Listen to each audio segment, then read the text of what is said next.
Rise and shine! Mga ka-RSP, narito na po ang araw-araw na trending inaabangang gabay, patuloy panala at prediksyon ngayong araw na Lunes. Happy Monday mula kay Master Hans Kua!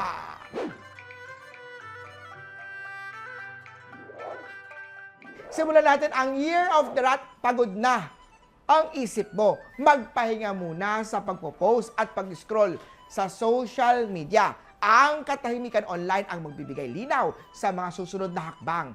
Green at 5. Oksa tayo, may maaaring umangkin ng iyong pinaghirapan.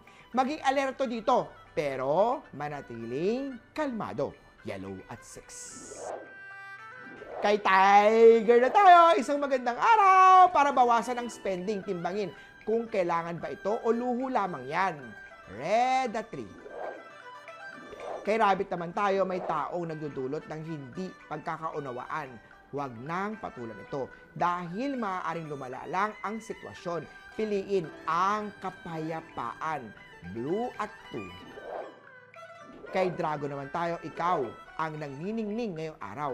Ngunit may mga naiinggit. Ipagpatuloy lang ang pagiging classy at grounded mo. Silver at 8.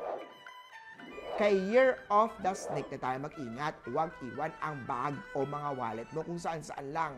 Siguraduhin. Sa mga pinanganak ng Year of the Horse, manatili mapagkumbaba. Kahit may intriga, ang katotohanan ay kakampi mo. Huwag magpadala sa ingay. White at 9.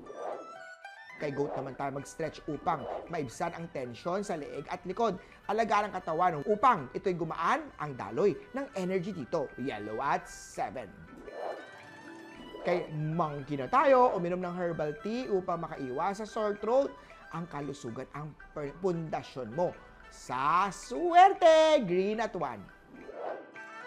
Kay Year of the Rooster naman tayo, may isang taong palihim na humahanga sa work ethics mo. Ipagpatuloy ang pagiging masipag at tapat sa gawain. Red at 5. Kay Dog naman tayo, ikaw ang kalmadong presensya sa gitna ng gulo. Taglay mo ang peacemaker na energy. Gamitin ito ng may malasakit. Blue at 6. Kay Pig na tayo, ang sobrang matamis ay maaari magdulot ng pagod at bigat ng pakiramdam. Kaya bawasan ito. Yung mga sweet, piliin ang balanse. Gold at 8. Muli po, ito po'y gabay gabay lamang mula kay Master Hans Kua. Nasa inyong mga kamay nakasalalay ang inyong tagumpay. Think positive tayo lagi at i-manifest natin ang success. Mga ka-RSP,